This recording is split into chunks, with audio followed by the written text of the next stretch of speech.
कक्षा 10वीं की विज्ञान पढ़ेंगे। विज्ञान के रसायन विज्ञान से लिया गया कार्बन और उनके यौगिक ऑब्जेक्टिव टाइप क्वेश्चन पढ़ेंगे। चलिए देखते हैं प्रश्न संख्या एक। प्रश्न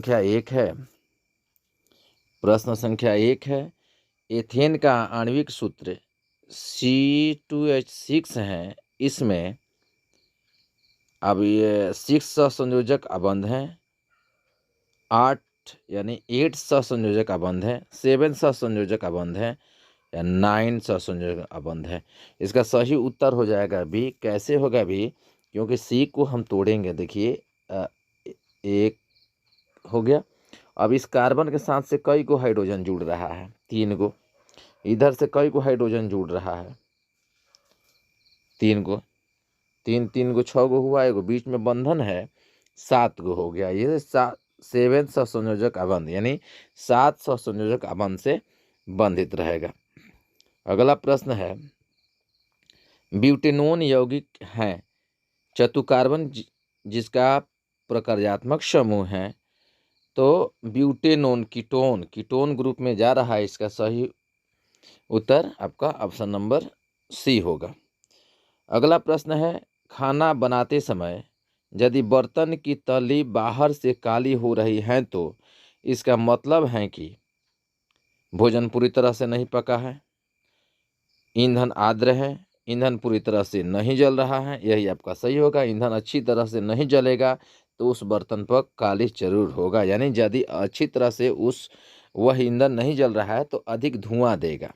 ठीक है, तो आपका सही उत्तर हो जाएगा ऑप्शन बी। अगला प्रश्न देखिए। अगला प्रश्न है सरलतम हाइड्रोकार्बन है। तो सरलतम हाइड्रोकार्बन में आपका मेथेन आ जाएगा, क्योंकि मेथेन हाइड्रोकार्बन का पहला यौगिक है, उस श्रेणी का एल्केन श्रेणी का पहला सदस्य है। अगला प्रश्न है कार्बन हाइड्रोजन से संयोग करके बनाता है। क्या कार्बन हाइड्रोजन से संयोग करके क्या बनाएगा? हाइड्रोकार्बन बनाएगा। अगला प्रश्न देखिए। अगला प्रश्न है वायुमंडल में CO2 गैस की उपस्थिति होती है तो 0.03%। सल्फ्यूरिक अगला प्रश्न है सल्फ्यूरिक अम्ल का अणुसूत्र होता है H2SO4। ठीक है। अगला प्रश्न है कार्बोक्सिलिक एसिड समूह कौन है? तो कार्बोक्सिलिक एसिड समूह कौन हो जाएगा? आपका COOH हो जाएगा। अगला प्रश्न है आपका इथोलिन में कार्बन कार्बन के बीच 2 अबंध मौजूद है, जिसमें पहला ऑप्शन में दिया है एक सिग्मा एक पाई बंध, दूसरा में दिया दोनों सिग्मा बंध और दोनों पाई बंध, और चौथा में दोनों इलेक्ट्रोवैलेंट बंध। देखिए आपका सही उत्तर ए होगा, क्योंकि जब भी डबल बंड रहता है उसमें एक पाई होता है तो एक सिग्मा होता है। ठीक है, तो आपका सही उत्तर पहला हो जाएगा ऑप्शन नंबर ए। अगला प्रश्न है इथेन में कितने सहसंयोजक अबंध हैं? तो इथेन में कितने सहसंयोजक अबंध है? तो हमने पहला प्रश्न संख्या पहला पर ही देखा कि 7 है, तो 7 हो जाएगा। अगला प्रश्न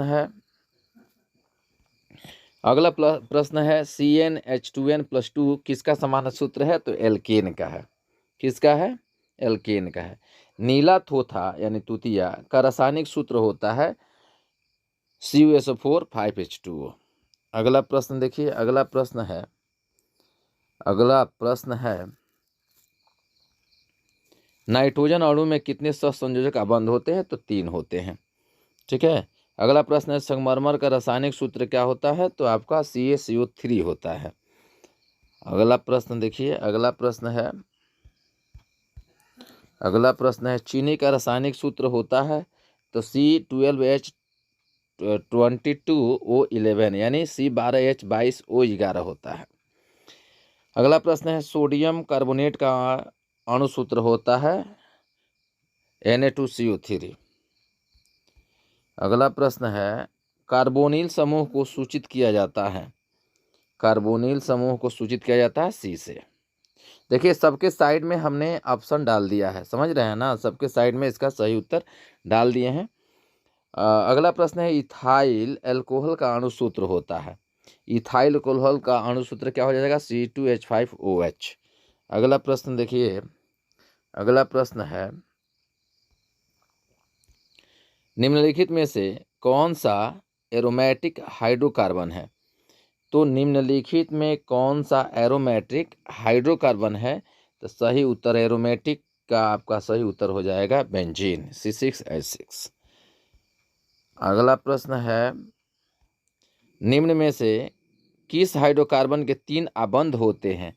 तो आपका किसका हो जाएगा? C3H4 का। ठीक है, किसका हो जाएगा? C3H4 का। निम्न में कौन युग्म समअवयवी है? तो आपका ऑप्शन नंबर सी हो जाएगा, क्योंकि फिर ये भी आपको इतना हो जाएगा, यानी कितना इसमें कार्बन की संख्या है 2, इसमें भी है कितना है 2, और ऑक्सीजन यानी O कितना है? तो 1। ठीक है, हाइड्रोजन की संख्या कितनी है? इसमें भी 6 है, इसमें भी 6 है, यानी बराबर बराबर है। तो आप इसका समअवयवी इसका हो जाएगा। अगला प्रश्न है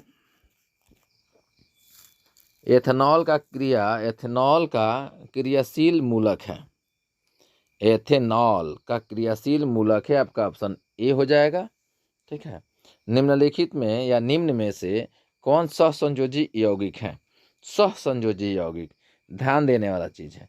देखिए आपका सहसंयोजी यौगिक ये नहीं होगा, क्योंकि ये आयनिक यौगिक है, ये भी आयनिक यौगिक है, क्योंकि एक धातु है एक अधातु है, इसके साथ भी एक धातु है एक अधातु है, नहीं होगा। आपका सही उत्तर ये हो जाएगा, दोनों अधातु से बना हुआ है। अगला प्रश्न है COOH अभिक्रियाशील मूलक को क्या कहते हैं? तो आप उसको क्या कहेंगे? अम्ल के रूप में चला जाता है, वो अम्ल कहेंगे। अगला प्रश्न है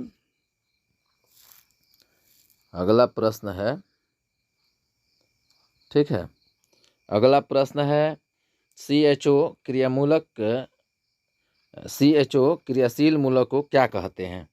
तो इसको क्या कहेंगे? तो एल्डिहाइड कहेंगे, यानी ऑप्शन नंबर बी आपका सही हो जाएगा। ऑप्शन नंबर बी आपका सही है। ठीक है, ऑप्शन नंबर बी आपका सही है।